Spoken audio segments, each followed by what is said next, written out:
Ben Webster, getting things going with a group of local musicians in Copenhagen.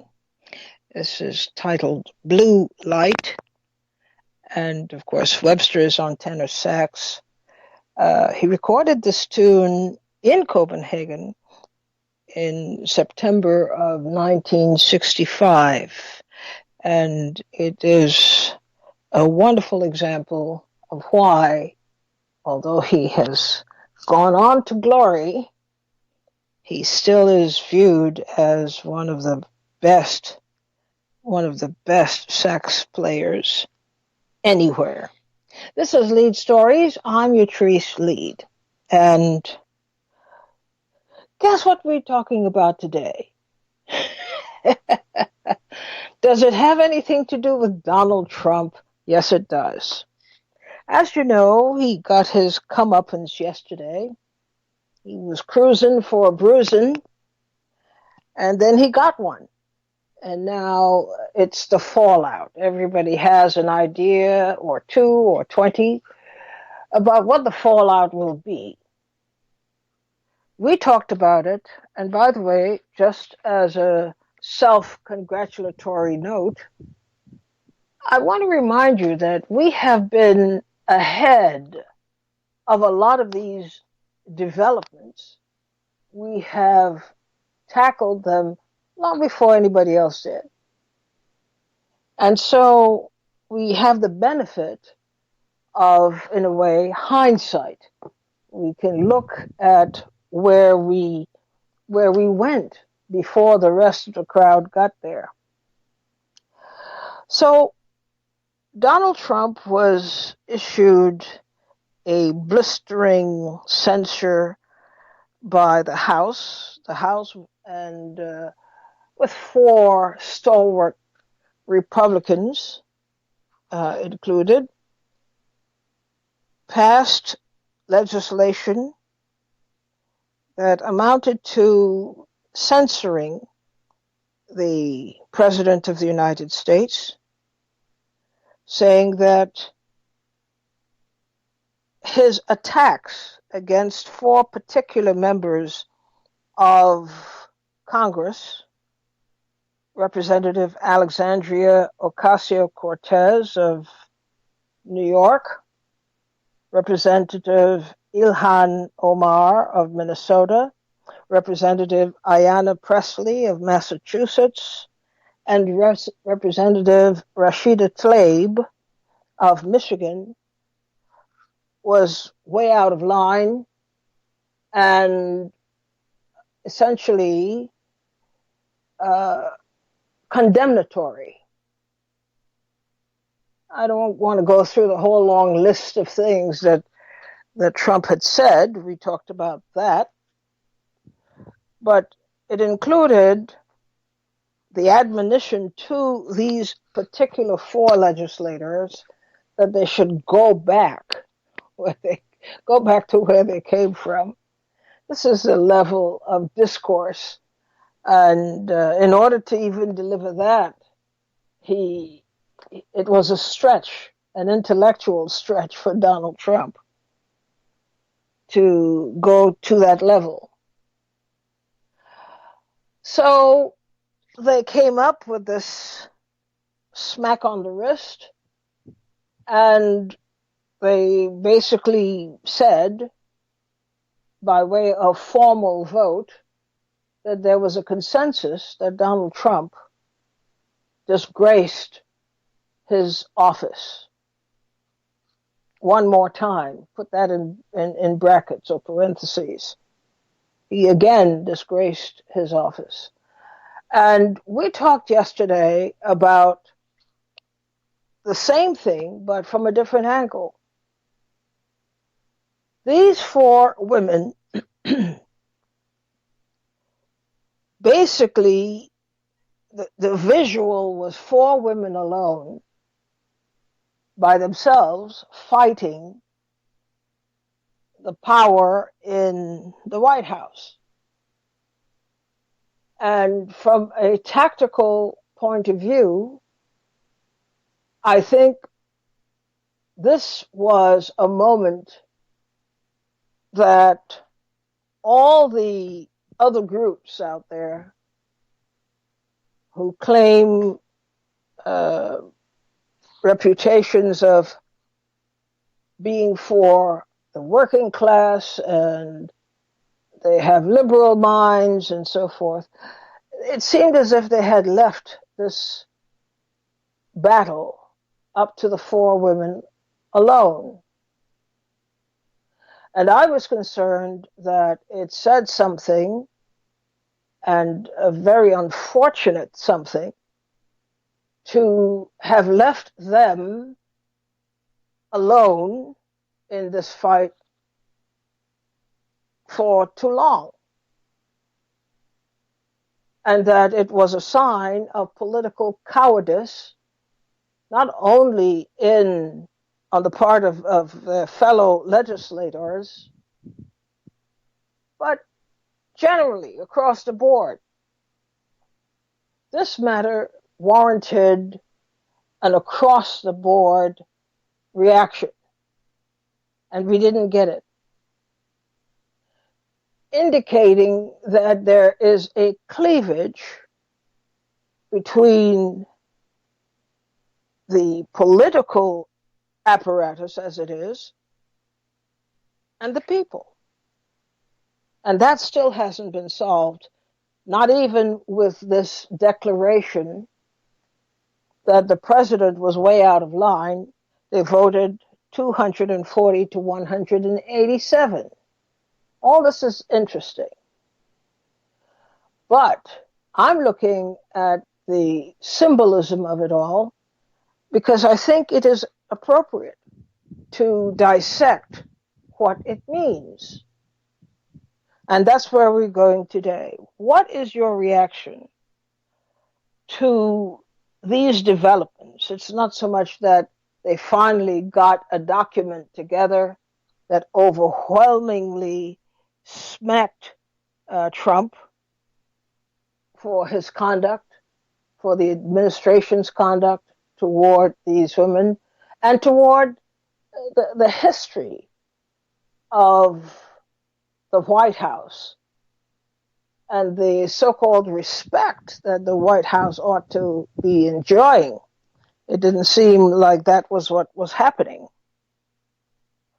But I'm more concerned about the absence, even now, of major groups, grassroots organizations, political organizations, who it seemed to be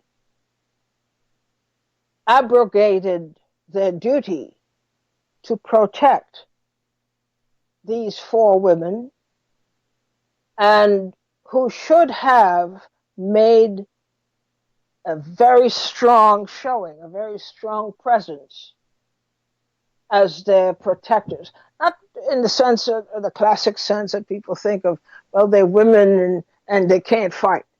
That's not what I'm saying. I'm saying that in the face of such blistering attack by the President of the United States and the way he treated them, and by suggestion basically was encouraging other people to treat them the same way, the reaction ought to have been far more democratic with a small d, and it should have represented the thinking of the people. We didn't get that. So that is something that needs to be addressed. Why were these women left unprotected? And when I say left unprotected, I want to be very clear. This has nothing to do with women being the weaker gender. Somebody has to come and protect them. They were doing the job themselves. But I'm talking about it in the context of an expression of political solidarity. We didn't see that. We didn't see that at all. So we're going to take a look at what happened the pronouncement through this 240 to 187 vote that found Donald Trump to be racist and that his general deportment was a poor reflection of the nation's highest office. What happens now? That's the question I'm posing to you. What happens now? Or what do you think ought to happen now? 888-874-4888 is the number to call. Tell us what you think ought to happen now.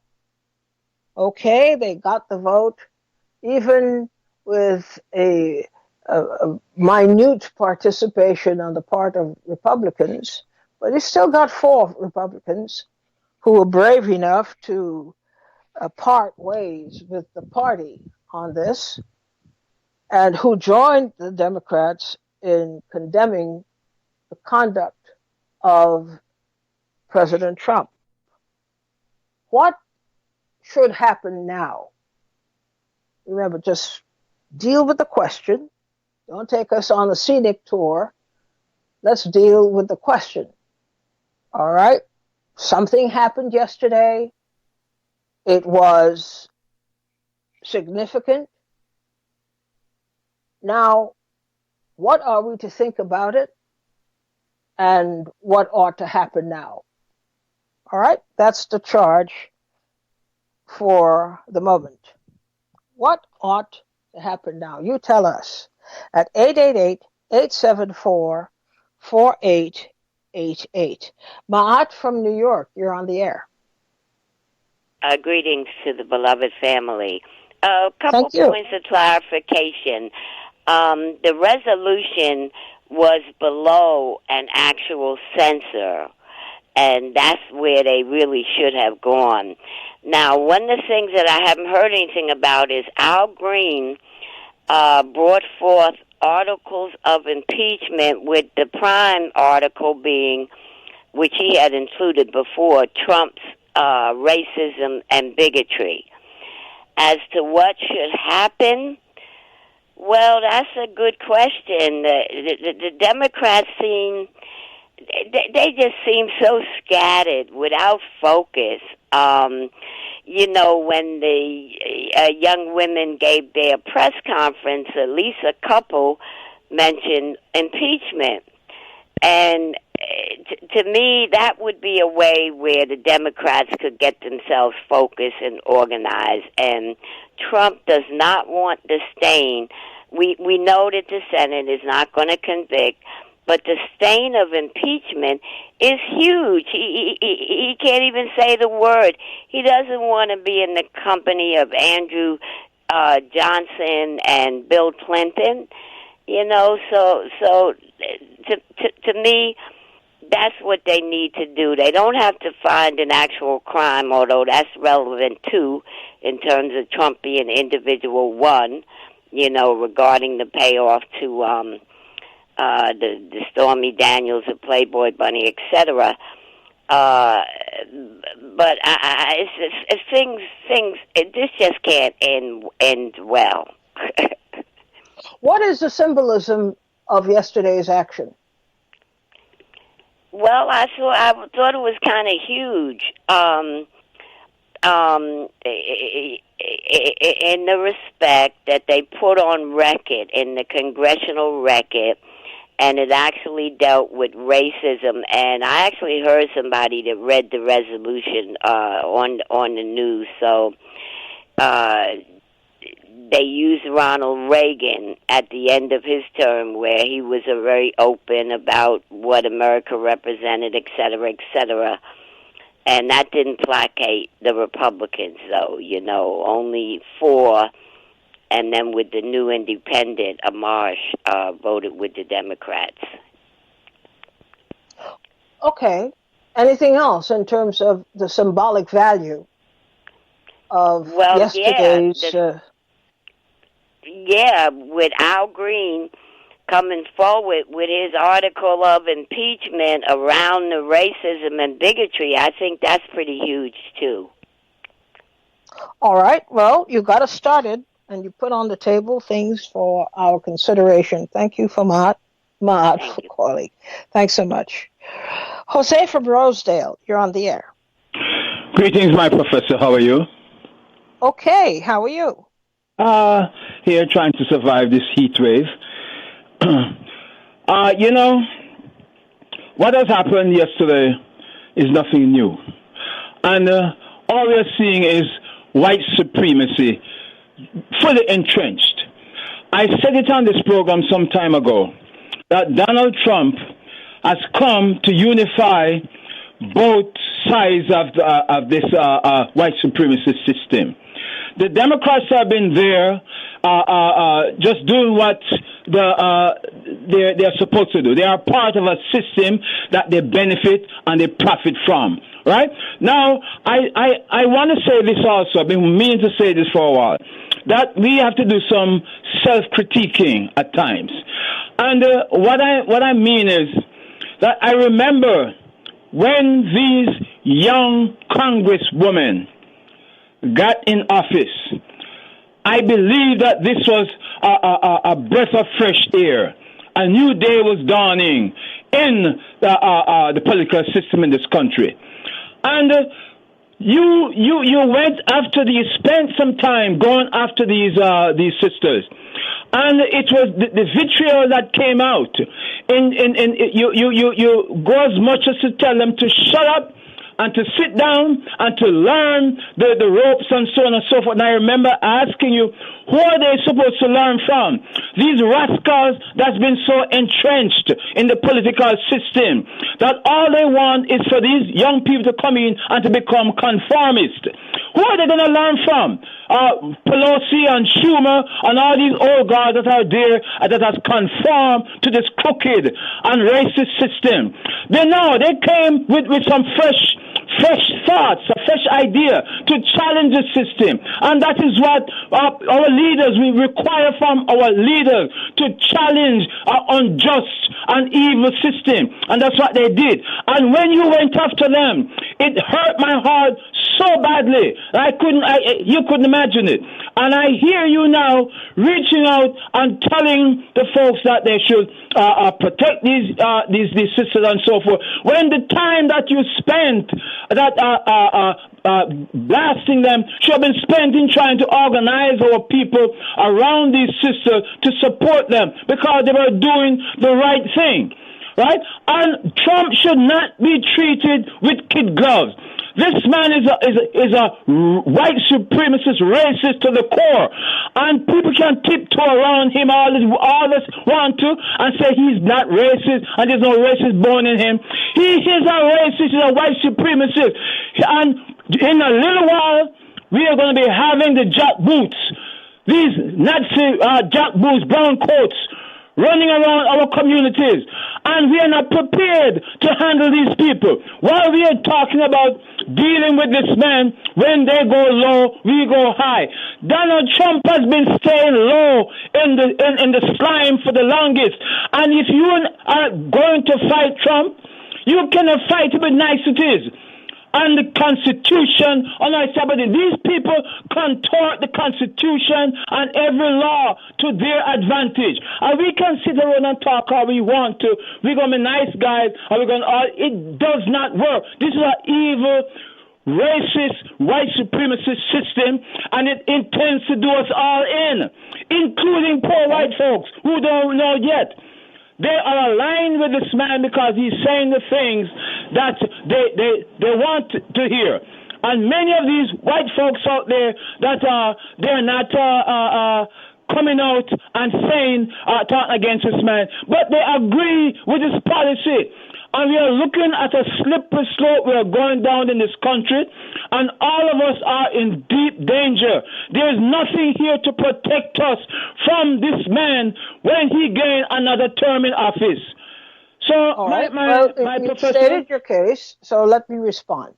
Yes, Number one, I was critical of Ilhan Omar and Rashida Tlaib.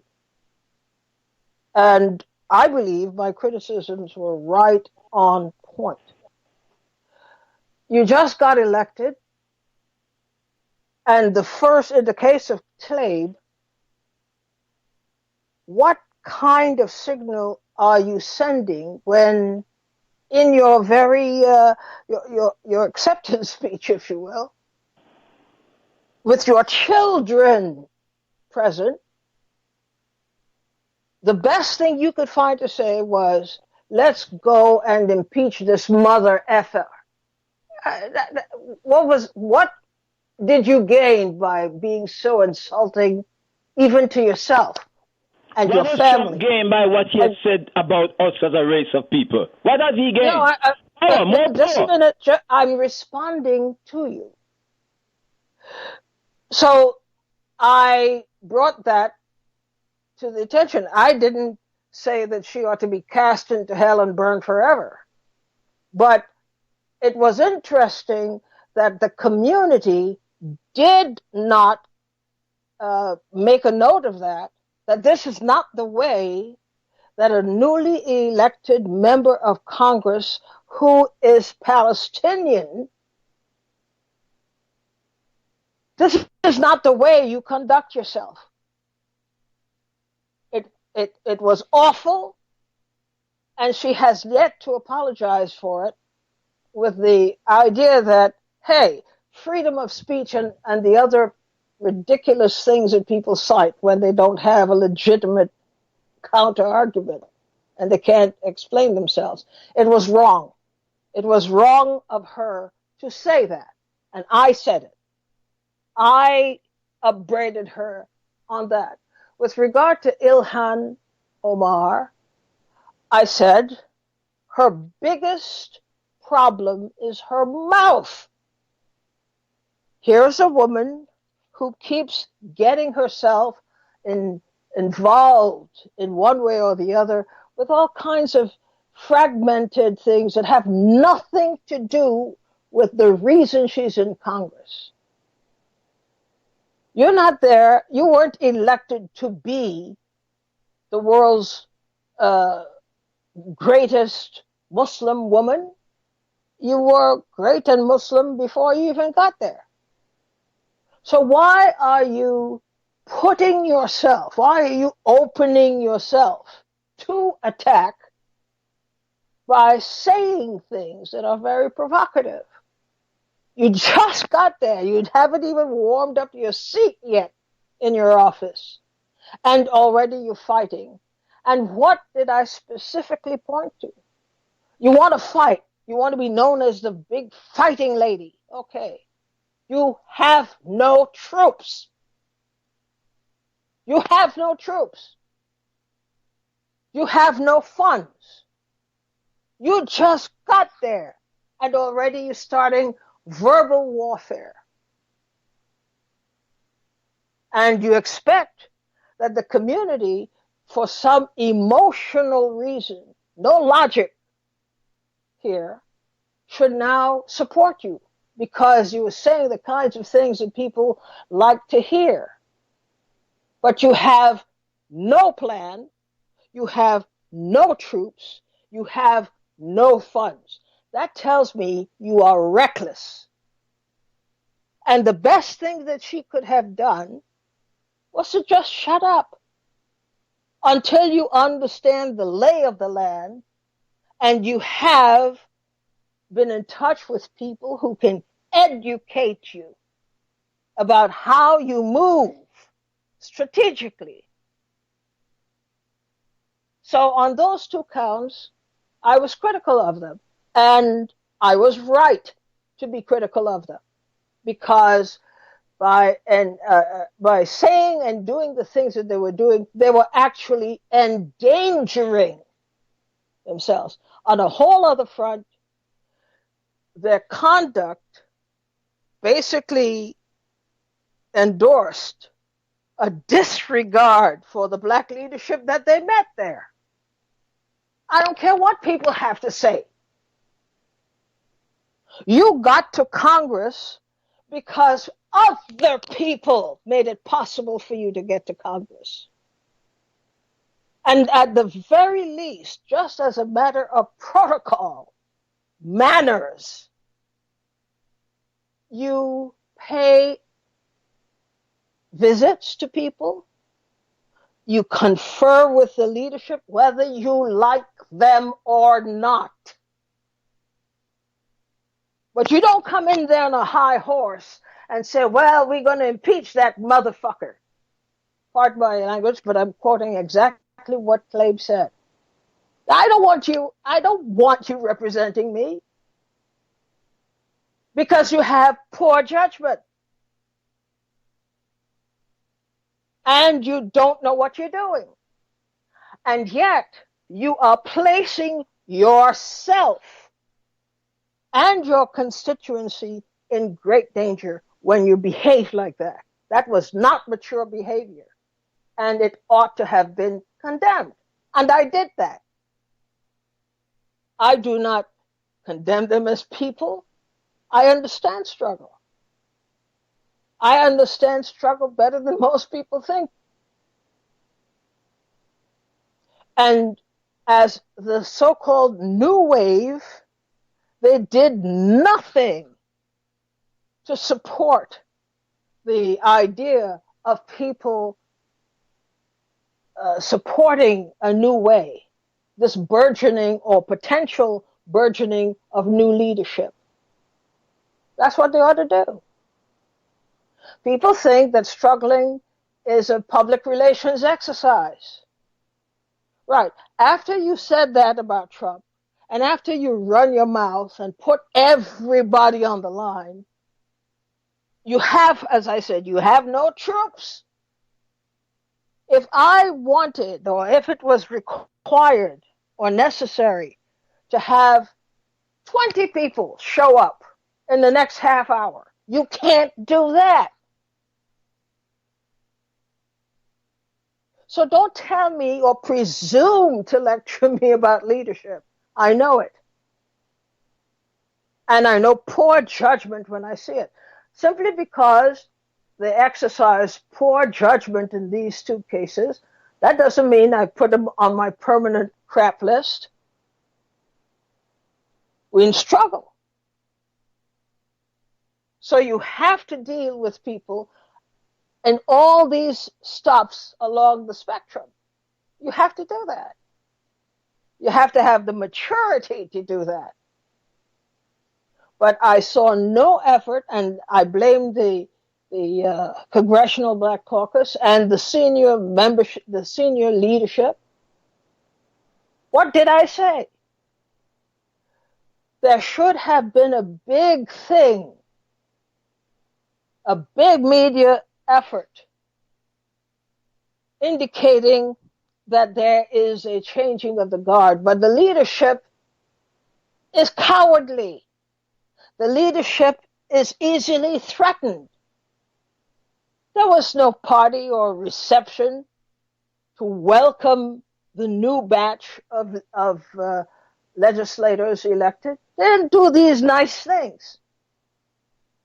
And these nice things are very, very important. Instead, they kept an arm's length, and they kept these new people at arm's length. It's a self-defeating way of behaving, but they behaved that way. So I don't see that there's a contradiction here. They did something wrong, you point it out. You don't wait until it is popular to take a position, a specific position. What they did was wrong. And we ought to have, we should send them the message that they get no automatic passes. So I maintain that position. At the same time, I absolutely support them. In a fight with Donald Trump, whose side do you think I'm going to take? Do I side with Donald Trump? Absolutely not. It's a pragmatic thing. It is the right thing. And so you support them in the situation as it exists. We'll sort out the details later. We don't have time. But it's like an emergency room. A guy comes into the emergency room with his eye hanging out of its socket. Do you think the doctor wants to take his blood pressure and ask about his history? No. It's called triage. You deal with the most immediate problem first, and then you sort out the other stuff later. That's what we're supposed to do. If you understand and you've been in the business of struggle, you know what you have to do. You have to support people sometimes you can't stand. Because it's not them, it's the position that they're taking or the position they represent that needs to be supported. I'm not confused, not at all, about these things. And some people believe that it's all about public relations. I'm way past that point. I don't pay attention to that stuff. I'm looking at the systemic problem that you say you're fighting. I look at your position. Is it viable? Is it tenable? And that's why I advised Ilhan Omar, the only thing that she really ought to do to just move her way through this labyrinth that she's in, just shut up. Because every time you open your mouth, you're in trouble. Just shut up. Until you are ready and equipped to fight. If you are not ready and equipped to fight, then don't fight. That doesn't mean it doesn't take anything away from you. It just means that you last a little bit longer. You have time to analyze things. But every 2 minutes she was in the media, and as if she expected to get a sympathetic hearing from the media organizations that she was courting for coverage. It tells me that you have no clue about what it is you're doing,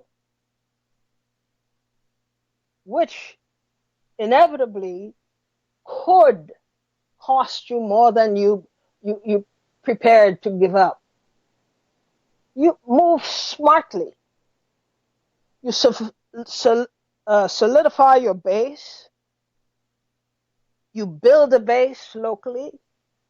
You introduce yourselves to all these people who potentially could help you. But instead, you have the opinion that you're equipped for battle. No such thing. You're not nearly equipped. So, lay low, keep your mouth shut, because you haven't yet mastered the art of selling an idea beyond what people expect. Just take it easy and pay attention to the issues that your constituency wants you to get to immediately. Do that. That means you're sensible. And you do research and you get yourself prepared. If you are wanting to have a fight, you're not prepared for a fight.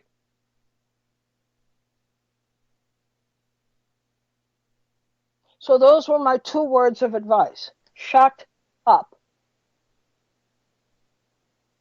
And get ready. You have to prepare for a fight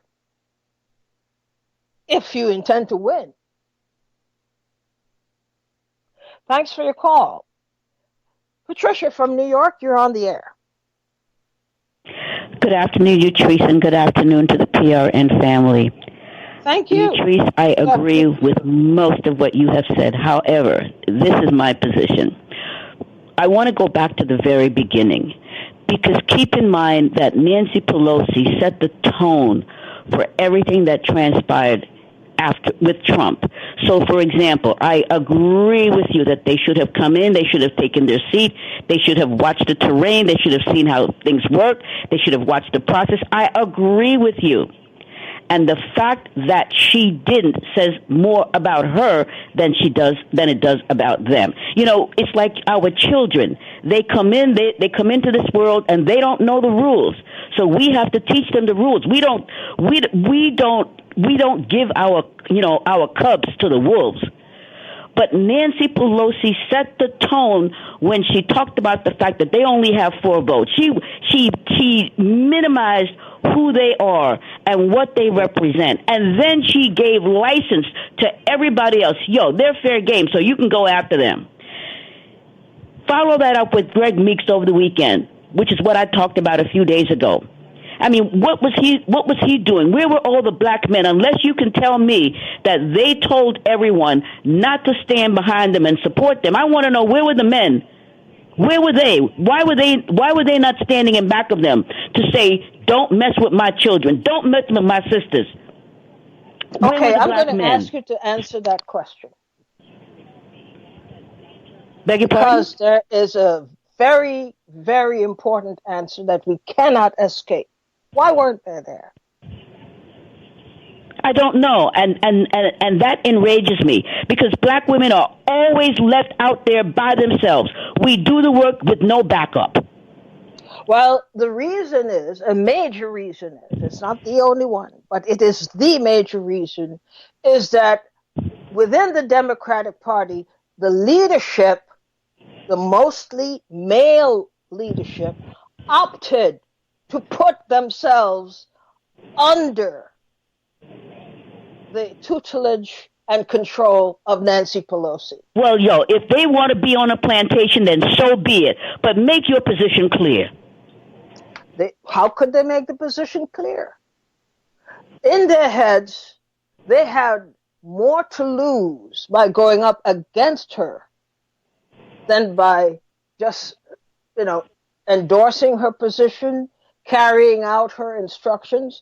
They yielded all of their power and looked to Nancy Pelosi as the woman with the torch, leading the way. Okay, then you get what you get. Okay, well, like I said, I hope their constituents understand who they are and whose interests they don't represent. And that's right. The problem. The constituencies don't follow them once they send them to Washington. That's the problem, and that's on us. That's not on them, that's on us. Okay. Well, you got it. But this is the point that I'm making. We can't just say that Nancy Pelosi is the enemy. We have to look at the conduct of our leaders who placed themselves under her leadership, which meant that they got very little of what they needed to deliver to their communities. And instead, they found it far more important to please her. That is true. She made the decisions, not they. They did not make decisions. And they wanted it that way. And they saw to it that it was that way. And that is how Nancy Pelosi got power. Yatrice, if you're a coward, so be it. But stay in the closet and be a coward. Oh, well, no, they have a flair for the public relations. They want to have everything. They want Hollywood and they want power. So this is the problem. Nancy Pelosi rose to unimaginable heights of leadership within the Democratic Party because black leaders gave that to her. I dare anybody to show me a list of consistent opposition to her from within the Black Caucus. No such thing. She was practically a one-woman band. She decides what she thinks is important to do, irrespective of what the leaders knew about their districts. She decided. And they allowed her to do that. And they supported her in doing that. There has been no real credible challenge to Nancy Pelosi's leadership in almost 30 years. None. Well, as immature as they are, these four women are attempting to challenge her leadership, and this is the response they're getting. Exactly. So she is bent on teaching them a lesson, intending that vicariously any other would-be challengers would get the message right away and then would adjust accordingly to her leadership. And so we go back to my initial statement that she set the foundation, she set the tone to allow Trump to come after them. Well, which black legislator, which Latino legislator says that?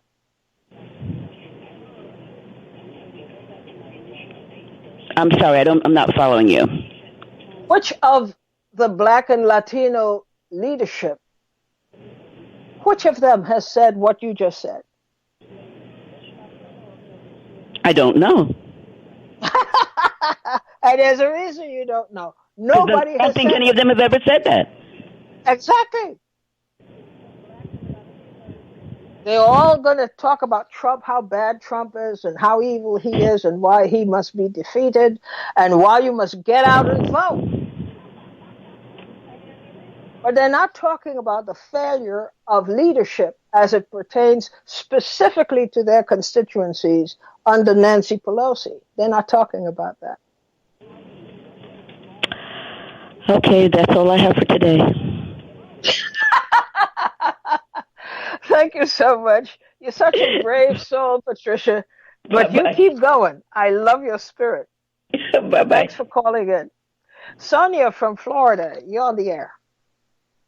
Yatrice, I am so filled up. Can you hear me? Yes. Okay, I am so filled up I don't even know where to start. I may have called before concerning the newbies, and I said that they needed instructions. A book needed to be written with what to do and what not to do. And, of course, it hasn't been done. So being youthful, they're in a hurry. They're in a hurry. I had an idea. Very sympathetic. I'm very sympathetic to their plight. But again... Pardon? I'm sorry. I said I'm very sympathetic to their plight. Okay. I ran a journalism training program. And for at least a month, I walked people through all the aspects of the program. And then I made a date by which they ought to express, yes, I want in, or no, thank you very much for the offer, but I must move along. No problem. But you can't tell me that you didn't know what to expect. That's an orientation. This Democratic Party has basically been operating on the premise that there is one leader and everybody does as the leader demands. No discussion, no back and forth, no debate. They didn't handle leadership in a mature way, either the leader or the people who are coming in. These four young women coming in should have had the advantage of special coaching. What's going on? What are the issues that we have? How do we approach them?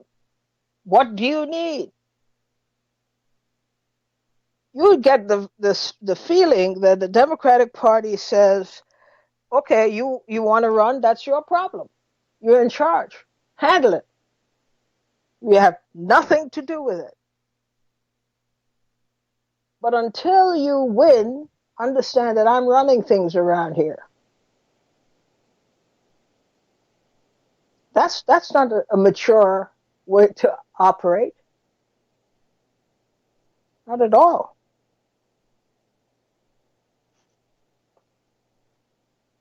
Okay, thank you for your call. Ed from Queens, you're on the air. Hello, Utrice. How you doing? Okay, how are you, Ed? Hello? Hello? I'm here. I'm listening. Yeah, I thought you had lost me. How's everything? You asked a question initially about what did you think of the Democrats, I think, what they say, sanctioning or vote on this Trump thing. Look, this has become a joke without a punchline. You have a party, for want of a better word, that has no idea of what political power, of what fidelity, of what community is all about. I too was objecting of what the women did, what Ilhan Omar did when she first came in, but she has nobody to. They have nobody to lead them. You have a party whose leadership is caught up in personality. Nancy Pelosi, I'm the big boss. You're gonna do what I say, or you get out. Everybody else, even me, yelling at the young woman. These people have no idea of solidarity. They have no idea of community, and that's why they have no direction. They don't have the ability to look beyond what's in store for them. They are just as self-driven and self-appointed as President 54 is, and that's why he wins. Let me stop you for a minute, Ed. You're going in and out. It's a volume problem. So, is that better? Is this better? Yeah, that's better. Yeah, I'm saying they're all self-driven. It's like a ship going down, every man for himself. It's a cult of personality. They have no idea of what political power is, how to use it, or how to rally the members. It's happening again. It's happening again. Are you speaking directly into the phone or into the microphone, whatever you're using? Yeah, I'm speaking directly into it. Can you hear me now? Yeah, but then it fades out. It's as if there's a distance between the microphone and your mouth. No, the phone is right next to my mouth. I don't know what's going on. Like I said, sometimes you wonder if people listen when you say certain things. They try to edit your speech, for want of a better word. But what I'm saying is that we're dealing with a political party that has no idea on how to be a political party. We're dealing with individuals that are caught up in their egos rather than dealing with the constituency. And in my final analysis, we got to disassociate ourselves from this monster. And we got to work on something new. And it's going to take time. It's going to take people being educated as to what the business of politics really are and what true political power and unity means. And we got to get that back. And it's going to take time, maybe a generation or two. I'm pessimistic. But these people, they don't have it. This should have been a response like no other to what this guy did in that tweet. No question. He never should have even entered his thought pattern. It never should have entered his thought pattern. And the Democrats should have stood unifiedly and said, look, we're not going to tolerate this from you. Well, we're not going to tolerate this from you, and we're going to smack you back. And it wasn't done. And when you see how desperate and separated these people are acting, I'm done with the Democratic Party. I'm done with politics in this cipher. I try to educate people. I try to work with new directions in political things. But we need to change because this is not working. And I tell you, he's going to win again. I'm sorry to make that prediction, but he's going to win again because there's no viable affront to him. And to my mind, the Democrats are not responding accordingly. I'm setting aside all the things that went wrong and all of that stuff before. Okay, set it aside because now this is a real battle. And in a situation like this, the leadership must be clear. The message must be clear. But everybody's running for the tall grass so they can hide. Well, that's what I mean. It's every man for himself. I don't think they have the capability or the testicular fortitude to be leaders anymore. I think the whole system has overcompromised everyone in it, and everybody's caught up in the ego, in the image, in everybody wants to be the star of their own show, and nobody realizes that sometimes you got to sacrifice to make a goal. You have to know what you're doing. And here's a piece of homework I will give you. You got to look at your phone. I don't know what system you're using, but we're losing way too much of your valuable information. So one would be to listen to yourself on the radio. You may see what I'm saying about you going in and out. Number two, please remember, and I'm not trying to feed your ego here, but this is the truth.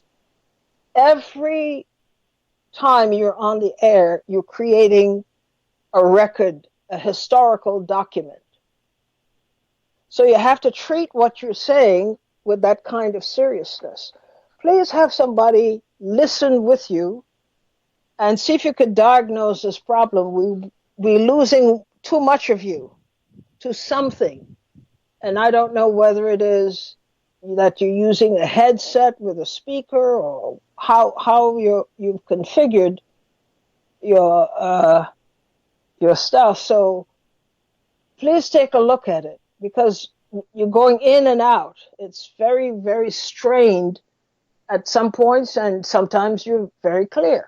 So could you do that? Yeah, well, I'll definitely look into my equipment.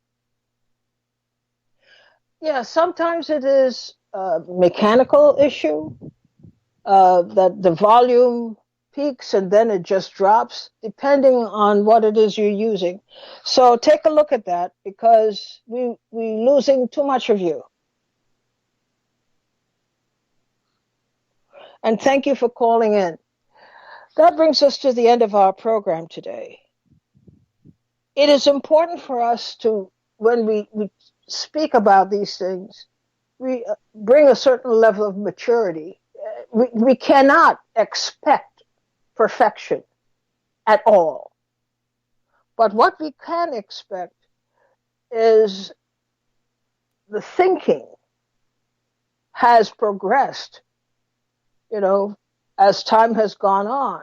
We can't stay in the same place. We have to move with the times. We have to adjust with the times without in any way tracking backward. That's important. So even though I'm critical, I will never, open the gates to attack from others. Quite the opposite. If you listen to what I'm saying you're making a mistake. Please pay attention to it. You're making a mistake. And try to salvage the situation before it becomes completely impossible to do. By then, you would have been part of the historical record because you'd be gone. And we don't need that. We need smart people. And don't take any of this personally. This is how it works. You have to know what you're doing. Just the same, I'm very proud that they've stood fast and tall. And by doing so, these women have brought to our attention a whole bunch of things that had gone wrong for so many years that they now have to deal with because we have failed for so many years. But hopefully we can fix it. But we can't fix it pretending that it is something that it is not. Thanks so much for tuning in today and listening and contributing your ideas. We come back to each other tomorrow. Bye-bye.